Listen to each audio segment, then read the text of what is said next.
السلام علیکم دوستوں، دس از صفی ود یو۔ دوستوں آج میں تیسری ایپیسوڈ جو کہ ہمارا ایک سلسلہ چل رہا ہے leadership lessons from the life of prophet Muhammad صلی اللہ علیہ وسلم، اس کے ساتھ موجود ہوں اور امید کرتا ہوں آپ سب کے روزے بہت اچھے گزر رہے ہوں گے اور آپ لوگ خوب عبادت میں وقت گزار رہے ہوں گے۔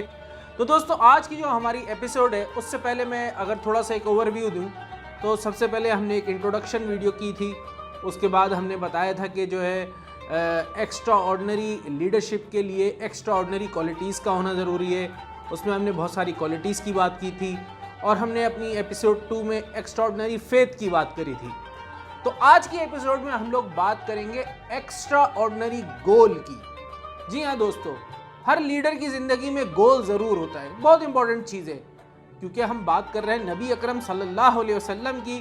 تو ان کے لیے لفظ استعمال کیا جائے گا ایکسٹرا آرڈنری گول۔ جی ہاں دوستوں،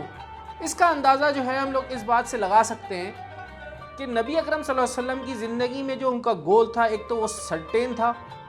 اور وہ تھا well being of humankind. یہ ایک بہت ہی سمجھ لیں کہ ایک عمدہ مثال ہے ایکسٹرا آرڈنری گول کی۔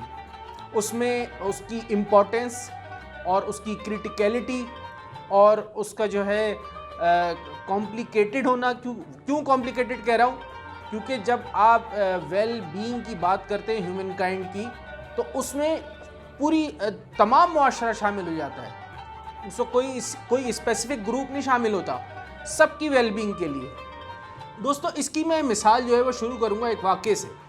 نبی اکرم صلی اللہ علیہ وسلم حج کے بعد،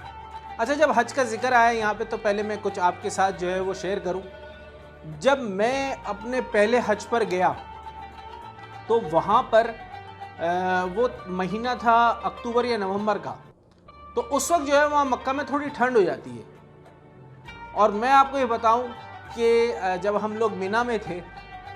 تو بس میں فل چلڈ اے سی تھا اور مڈل آف دا ڈے تھا، تو اس کے باوجود وہاں اتنی سخت گرمی تھی دن کے وقت میں کہ پسینے آ رہے تھے اور ایک عجیب سا سمجھ لیں خشک فیل ہو رہا تھا۔ تو یہ بات میں نے آپ کو اس لیے بتائی تاکہ آپ کو اندازہ ہو اس بات کا کہ وہاں پہ کس طرح کا موسم ہوتا ہے۔ تو یہ واقعہ میں کوٹ کر رہا ہوں جو کہ سمر کا ہے، یعنی کہ گرمیوں کے موسم کا۔ تو سوچیں وہاں کتنی سخت گرمی ہوگی اور کتنی سخت خشکی ہوگی، اور اس موسم میں مینا میں پہاڑ ہیں بے شمار نا، اگر آپ میں سے کسی نے وزٹ کیا ہو، اب تو وہاں انہوں نے پہاڑوں کے درمیان میں جو ہے وہ ٹنلز بنا دی ہیں۔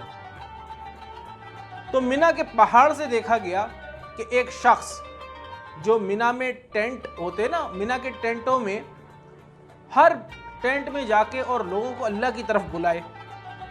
اور نعوذ باللہ کوئی ان کو جو ہے وہ منہ پھیر لے ان سے، اور کوئی جو ہے ان کو نعوذ باللہ پش تک کر دے، لیکن وہ اللہ کا پیغام سب تک پہنچائے، اور ایک شخص بھی ان کی بات نہ سنے۔ اور جب وہ تھک ہار کر مینا میں اپنے ٹینٹ کے پاس آئیں تو ان کی بیٹی باہر نکل کے آتی ہیں اور بہت افسردہ ہوتی ہیں اور کہتی ہیں والد صاحب کہ آپ کے ساتھ ان لوگوں نے کیا کیا ہے؟ تو وہ شخص جو کہ نبی اکرم صلی اللہ علیہ وسلم تھے، وہ فرماتے ہیں کہ بیٹا غم زدہ نہ ہو، یہ اللہ کا پیغام اس دنیا میں ہر چھوٹے بڑے ہر گھر میں پہنچے گا۔ یہ تھا بلیف، یہ تھی سرٹینٹی، یہ تھا ایمان۔ ہر طریقے سے ریجیکشنز ہو رہی ہیں، فیلیئرز ہو رہے ہیں اور مشکلات آ رہی ہیں سامنے، اور اتنی سخت جو ہے وہ سمجھ لے دھوپ میں اور اتنی سخت مشکلات میں، اور ایک ایک بندے کو جا کے اللہ کی طرف بلانا، اسے کہتے ہیں eternal well being of uncaring strangers. دیکھیں اللہ کے نبی کے گول کا ایکسٹرا آرڈنری ہونا اس بات سے ظاہر ہے کہ وہ ان لوگوں کے اوپر محنت کر رہے تھے جو کہ ان کے دشمن تھے، جو ان کے خلاف ہر سمجھ لیں کہ چال چلتے تھے کسی طرح ان کو تکلیف پہنچائی جا سکے۔ جب بھی دیکھیں بات ہوتی ہے ایکسٹرا آرڈنری گول کی، تو اس کے لیے ایفرٹس بھی ایکسٹرا آرڈنری چاہیے ہوتے ہیں، اور یہ ہم سب جانتے ہیں کہ نبی اکرم صلی اللہ علیہ وسلم کی زندگی ایکسٹرا آرڈنری ایفرٹ سے بھری ہوئی ہے، اور اس میں ہائی ایکسپیکٹیشنز ہوتی ہیں کیونکہ جن کی لو ایکسپیکٹیشنز ہوتی ہیں ان کے کبھی بھی گول ہائی نہیں ہوتے. مثال کے طور پہ ایک کلائمبر ہے جو پہاڑ کے اوپر چڑھتے ہیں، وہ جب ماؤنٹ ایوریسٹ کے نیچے کھڑا ہوتا ہے نا تو اس کو موٹیویشنل اسپیچ کی ضرورت نہیں ہوتی. وہ جو پہاڑ ہوتا ہے وہ خود اس کے لیے موٹیویشن ہوتی ہے. اس کے لیے وہ موٹیویشن ہوتی ہے کہ جب میں وہاں اوپر پہنچ جاؤں گا تو میری کیا فیلنگ ہوگی. نبی اکرم صلی اللہ علیہ وسلم کی وہ فیلنگ کہ جب یہ لوگ اسلام کے دائرے میں آ جائیں گے تو پھر کتنا بڑا فائدہ ہوگا، وہ ان کو اور اسٹرینتھن کرتی تھی. وہ اللہ کے نبی کو اور زیادہ اللہ کے قریب کرتی تھی. جتنی زیادہ مشکلات آتی تھیں اللہ کے اتنے زیادہ قریب ہو جاتے تھے نبی اکرم صلی اللہ علیہ وسلم. دوستوں اس کی ایک مثال یہاں پہ میں نے اور نوٹ کی تھی کہ دیکھیں اس کو کہنا سننا آسان ہے، لیکن اللہ کے نبی نے ریولیوشنری چینج لے کے آئے.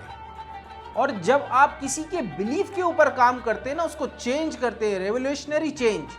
وہ ایک بہت مشکل کام ہوتا ہے. مثال کے طور پہ آپ کا میرا الحمدللہ بلیف ہے، ایمان ہے، مسلمان ہے. اگر ہمیں کوئی کسی اور مذہب کی طرف کنورٹ کرنے کی کوشش کرے تو کتنا مشکل کام ہوگا. کیونکہ اس وقت جو عرب تھے، یہاں میں آپ کو مثال دوں، کبھی آپ میرا سامنا ہوتا ہے اکثر جو پرانے عرب ہیں، بدو جن کو کہتے ہیں، تو وہ 50-60 سال پرانے ہوں گے. تو میں ان سے بات کر کے سوچتا ہوں یار یہ اتنی ایڈوانسمنٹ ہونے کے بعد ایسا ہے یہ شخص، تو 1400 سال پہلے یہ کیسا ہوگا اور کس طرح اللہ کے نبی نے ان کا جو ہے دل اور دماغ چینج کیا ہوگا اللہ کے حکم سے. بہت سوچنے والی بات ہے. اچھا اس میں آپ کو کیا بتا رہا تھا کہ دیکھیں جب انسان کا بلیف ہوتا ہے تو اس کے اپنے کلچر ہوتے ہیں، اس کے اپنے طور طریقے ہوتے ہیں، ان سب کو چینج کرنا ایک بہت ہی امپاسبل کام ہوتا ہے. اور اللہ کے نبی نے کیونکہ ان کا جو ہے ایکسٹراڈنری گول تھا اور وہ اللہ کے نزدیک ہو رہے تھے اور وہ ایکسٹراڈنری ایفرٹس کرتے تھے چاہے جتنی بھی ڈس اپوائنٹمنٹس اور فیلیئرس ہو، تو یہ تھی ان کی ایکسٹراڈنری بات جو کہ ان کے ایکسٹراڈنری گولز کو ظاہر کرتی ہے. تو ہمیں اپنی زندگی کی جو بھی چیزیں دیکھیں، ویسے بھی گول سیٹنگ تو بہت ضروری ہے. میں نے اس کے اوپر بہت بات کی ہے، کمپنیز میں بات کی ہے جا کے، کہ آپ کی زندگی بائی ایکسیڈنٹ نہیں ہونی چاہیے، بائی ڈیزائن ہونی چاہیے. آپ کی زندگی میں گولز ہونے چاہیے. کیونکہ ہم یہاں نبی اکرم صلی اللہ علیہ وسلم کی زندگی سے بات کر رہے ہیں تو ہمیں لازمی ایکسٹراڈنری گولز کو دیکھنا ہے. دیکھیں نبی اکرم صلی اللہ علیہ وسلم، آپ کو پتہ ہوگا کہ ان کے سب سے بڑے دشمن جو تھے وہ تھے ابو جہل. اور جو آپ کے سب سے بڑے دشمن تھے ان کے گھر بھی نبی اکرم صلی اللہ علیہ وسلم خود 100 سے زیادہ دفعہ ان کو دعوت دینے گئے دین کی کہ وہ کسی طرح کلمہ پڑھ لیں اور جو ہے وہ دائرہ اسلام میں آ جائیں اور جہنم میں جانے سے بچ جائیں. نبی اکرم صلی اللہ علیہ وسلم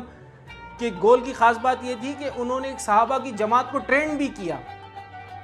اور وہ صحابہ کی جماعت ان کی جو انویسٹمنٹ تھی وہ تھی سیکریفائس،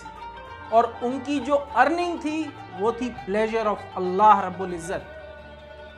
تو دوستوں یہ میں نے آج آپ کو کچھ باتیں بتائیں جس سے ہمیں پتہ لگا کہ نبی اکرم صلی اللہ علیہ وسلم کی زندگی ایکسٹرا آرڈنری گول سے بھری ہوئی تھی، اور یہ وہ ایکسٹرا آرڈنری گول تھا جو کہ ان کی لیڈرشپ کی زبردست کوالٹی تھی. تو دوستوں اب ہم آج کی حدیث کی بات کریں گے، کیونکہ ہم ہر قسط میں ایک حدیث پڑھتے ہیں آخر میں، اور میں ہمیشہ آپ سے ریکویسٹ کرتا ہوں کہ اس ویڈیو کو لازمی آپ کسی نہ کسی کے ساتھ ضرور شیئر کریں تاکہ آپ کو بھی ثواب ملے، مجھے بھی ثواب ملے، اور یہ سلسلہ آگے بڑھتا چلا جائے، اور یہ جو ہے اس سے یہ ایک صدقہ جاریہ بن جائے اور ہم سب کو اس کا بے شمار ثواب ملے. تو آج کی جو حدیث ہے وہ بخاری میں بھی اور مسلم میں بھی ہے. اس میں کہ حضرت عبداللہ بن عباس رضی اللہ تعالیٰ عنہ سے روایت ہے کہ رسول اللہ صلی اللہ علیہ وسلم خیر کی بخشش اور خلق اللہ کی نفع رسانی میں اللہ کے سب بندوں سے فائق تھے، اور رمضان مبارک میں آپ صلی اللہ علیہ وسلم کی یہ کریمانہ صفت اور زیادہ ترقی کر جاتی تھی. رمضان کی ہر رات میں جبرائیل امین علیہ السلام آپ صلی اللہ علیہ وسلم سے ملتے تھے، اور رسول اللہ صلی اللہ علیہ وسلم ان کو قرآن مجید سناتے تھے. تو جب روزانہ جبرائیل علیہ السلام آپ صلی اللہ علیہ وسلم سے ملتے تو آپ کی اس کریمانہ نفع رسانی اور خیر کی بخشش میں اللہ تعالیٰ کی بھیجی ہوئی ہواؤں سے بھی زیادہ تیزی آ جاتی اور زور پیدا ہو جاتا۔ تو دوستوں یہ آج کی ہماری ایپیسوڈ یہاں ختم ہوتی ہے۔ میں امید کرتا ہوں کہ آپ کو ان تمام میسیجز سے فائدہ ہو رہا ہوگا اور مجھے بھی اس سے بہت فائدہ ہوتا ہے۔ اور آپ کا دوست صفی، السلام علیکم، اور لازمی شیئر کیجیے گا تاکہ سب کو ثواب ضرور ملے۔